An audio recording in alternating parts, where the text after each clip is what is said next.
बिल्कुल। इस पूरे केस में भगवान राम के जो मंदिर का जो केस जो आपने लड़ा, इसमें आप हिंदू महासभा की तरफ से थे, वकील हैं। हिंदू महासभा का क्या पक्ष था इसके विषय में? देखिए, जो सूट सुन्नी सेंट्रल वक्फ बोर्ड ने 1961 में दाखिल किया था, वो रिप्रेजेंटेटिव सूट था। मतलब जो रिप्रेजेंटेटिव सूट का मतलब ये होता है कि आम पब्लिक, मोटी मोटी बात समझिए, आम पब्लिक सारे लोगों से बाउंड हो, हिंदू पक्ष मुस्लिम पक्ष के। सूट तो उन पर बाइंडिंग होता है जो पार्टी हो, पर इतना बड़ा केस पूरी 10 करोड़ लोग तो पार्टी नहीं हो सकते हैं। तो लॉ में व्यवस्था है प्रतिनिधित्व सूट, रिप्रेजेंटेटिव सूट।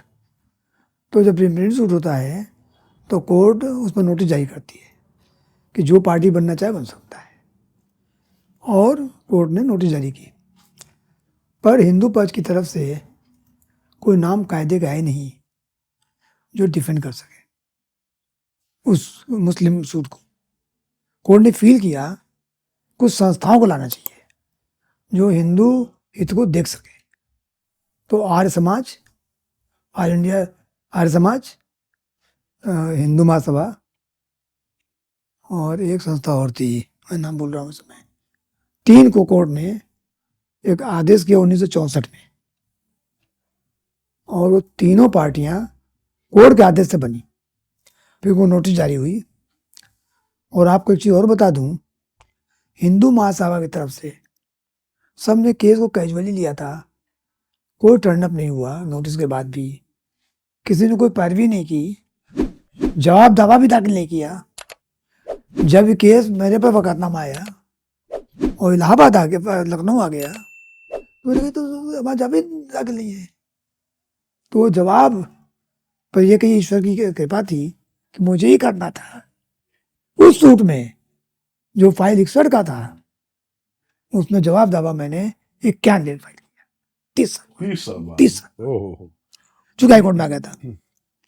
और उसमें बोर्डली जो किसी जवाब दावे में नहीं था, किसी हिंदू पक्ष ने नहीं कहा था इस बात को, मैंने कहा था देश का डिवीजन धर्म के नाम पर हुआ है,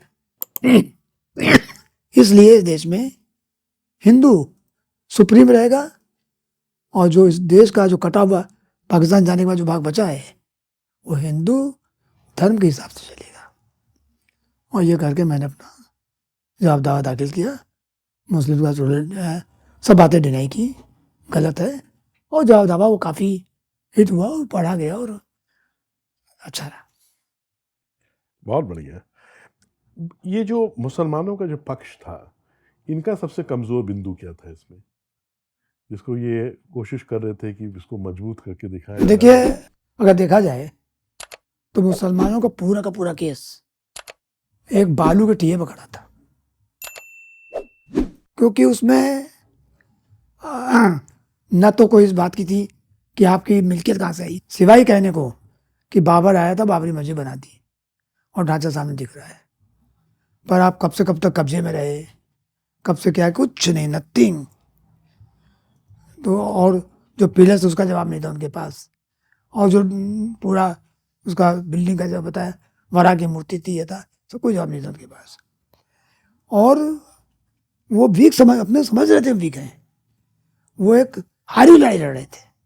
उनको मालूम था कि हम झूठ के पुलिंदा बांध के खड़े हैं, और वो जो बालू का किला था वो धीरे धीरे ढहता चला गया। और सत्य तो सत्य रहता है भाई साहब, सत्य तो सत्य रहता है। क्योंकि सत्य था कि मंदिर थी, इसलिए ठीक है, लंबी लड़ाई, न्यायिक लड़ाई भी 70 साल की हो गई करीब करीब।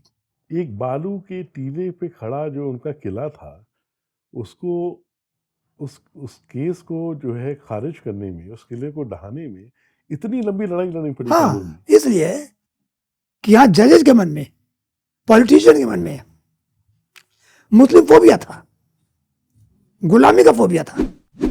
आज ये कहने में कि ये मस्जिद नहीं है और हिंदुओं का है, लोग हाथ कांपते थे, मुंह कांपते थे, सच्चाई स्वीकार नहीं कर सकते थे, क्योंकि अंतरात्मा मर चुकी थी। और ये सब कांग्रेस की देन है। कांग्रेस ने वो सारे काम किए जिससे हिंदू नष्ट भी नष्ट हो। और मैं साफ तौर पर कहना चाहता हूं कि जवाहरलाल नेहरू से लेके और जितने आज तक जितने कांग्रेस नेता हुए हैं और आगे जो होंगे, सब के सब केवल और केवल देश को बांटो काटो की राजनीति कर रहे हैं और हिंदू धर्म डूबे।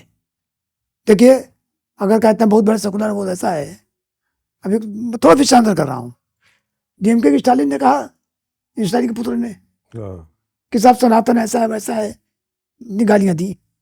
कांग्रेस सपोर्ट किया, कि कांग्रेस ने विरोध नहीं किया। तो अगर सच्चाई है, सत्य बात कहते नहीं है, उसको सपोर्ट नहीं करते। उन्होंने कहा तो अपनी जगह पर सपोर्ट है। किया, विरोध नहीं किया, विरोध बिल्कुल नहीं सही किया, कहा। नहीं किया। उसी तरह से इसी कड़ी में आपको एक चीज और बता रहा हूं, मुझे माफ कीजिए, थोड़ा विषयांतर कर रहा हूं। इंदिरा गांधी ने सुनियोजित ढंग से हिंदुओं पर हमला किया 1977 इमरजेंसी के दौरान, 75-77 के बीच की बात है, 75 से 77 की बात है। हिंदुओं की नसबंदियां कराई, नए नए लड़कों की नसबंदियां हुई और बहुत भारी पोस्टर चलाया, हम दो हमारे दो अच्छे, और ऐसा पब्लिक प्रेशराइज किया कि हिंदू जनता समझ गई कि दो बच्चे ज्यादा नो, और इस पर मुस्लिम को असर नहीं पड़ा। इसलिए किया था, उनको मालूम था कि हिंदू हमारी बात मान जाएगा, और हुआ सर। और यहाँ गैंगस्टर, हाँ भाई, दो बच्चे ज्यादा नो, कहाँ खाएंगे, कहाँ के जाएंगे, कहाँ करेंगे। और मुस्लिम आबादी बढ़े, उनका देह था कि देश में मुस्लिम आबादी बढ़े और हिंदू कम। तो ये एक साजिश थी, साजिश थी, कांग्रेस की और इंदिरा गांधी की। साजिश थी। और जो लोग, जो नौजवान हमारे बुजुर्ग भी जो इस साजिश से पढ़ रहे हैं और केवल लालच में घूम रहे हैं कि हमारे बच्चे को बच्चे बने, उनके बच्चे आगे चल के टेररिस्ट बनेंगे। इसलिए उनका फोर्सफुल कन्वर्जन भूल रहे हैं इस बात को।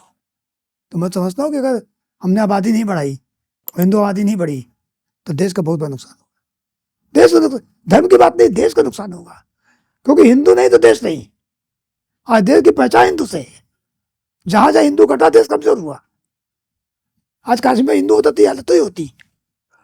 तो हिंदू को आपको बढ़ाना है, और हमको सबक लेना पड़ेगा रशिया से, चाइना से, यूरोप से। सब ने आज कहा गलत है, हमने गलती की थी नसबंदी करके, दो बच्चों पे गलत किया था। सब बैक हो रहे हैं।